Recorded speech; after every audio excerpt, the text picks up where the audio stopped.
ശ്രീലങ്ക ബംഗ്ലാദേശ് മാച്ചാണ് ഇന്ന്. 2 ബോളിൽ 1 റണ്ണാണ് ജയിക്കാൻ. ഇത്രയും നേരം ഇവിടെ ഭയങ്കരമായ സൗണ്ടും കാര്യങ്ങളൊക്കെ ആയിരുന്നു. ദുബായിൽ നിന്നുള്ളൊരു ദൃശ്യമാണിത്. അപ്പം എല്ലാവരും വെയിറ്റ് ചെയ്യുകയാണ്. എന്താണ്ട് ക്യാമ്പിൻ്റെ പുറത്തുനിന്നൊരു വെയിറ്റ് ചെയ്യുകയാണ്. പാത്രം കുട്ടിയൊക്കെയാണ് ഇവിടെ ആഘോഷിച്ചത്. ഇപ്പോൾ വിക്കറ്റ് പോയി. സത്യം പറഞ്ഞാൽ ഒരൊറ്റ മാച്ചിൽ വിജയിച്ചു കഴിഞ്ഞാൽ ബംഗ്ലാദേശ് ആരാധകരുടെ എന്താ വീണ്ടും വിക്കറ്റ് പോയി. ഇത്രയും നേരം ഇവിടെ പാത്രം കുട്ടിയൊക്കെ എന്താണെന്നറിയത്തില്ല. സത്യം പറഞ്ഞാൽ ചെവിയും തലയും കേൾക്കാൻ പറ്റില്ലായിരുന്നു. അമ്മാതിരി അവസ്ഥയിലാണ് ഇവിടെ നിന്നിരുന്നത്. നമ്മുടെ ഇന്ത്യയൊക്കെ ജയിക്കുമ്പോൾ നമ്മൾ എന്ത് ചെയ്യുന്നത്? നമ്മൾ ആരാധകർ എന്ത് ചെയ്യും? മിണ്ടാതിരിക്കും. വേണ്ടേ, ക്യാമ്പിൻ്റെ പുറത്തൊക്കെ ആയിരക്കണക്കിന് ആളുകൾ ഇവിടെ താമസിച്ച് പുറത്ത് നിൽക്കുക. എല്ലാം ബംഗ്ലാദേശ് ആരാധകരാണ്.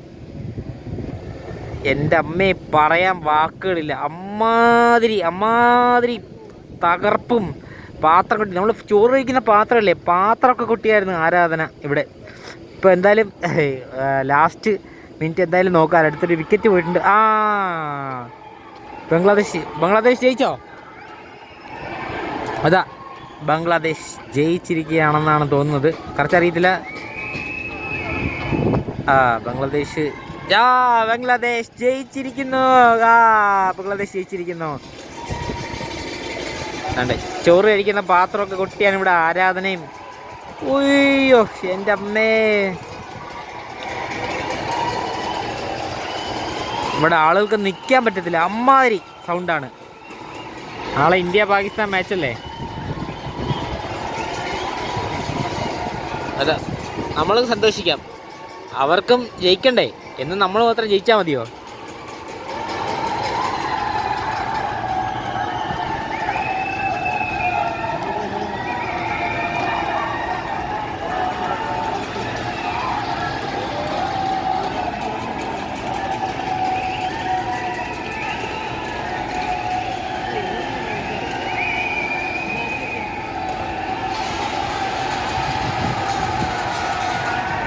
എൻ്റെ അമ്മേ, എന്താണെന്ന് മനസ്സിലാവുന്നില്ല. പാത്രം, കുപ്പി, ഇതെന്തുമായിരിക്കും ഇത്? നാളെ ഇപ്പോൾ എന്തായാലും ഇന്ത്യ പാകിസ്ഥാൻ മാച്ചിൻ്റെ അടുത്ത വീഡിയോയും ഞാൻ ചെയ്യുന്നതായിരിക്കും. അവർ വെള്ളം കുടിക്കുന്ന കുപ്പിയെ കൊണ്ടുവച്ചാണ് അടിക്കുന്നത്. എൻ്റെ പൊന്നോ, ക്യാമ്പിൻ്റെ പുറത്തൊരു 1000 കണക്കിന് ആളുകൾ പുറത്ത് നിൽക്കുക.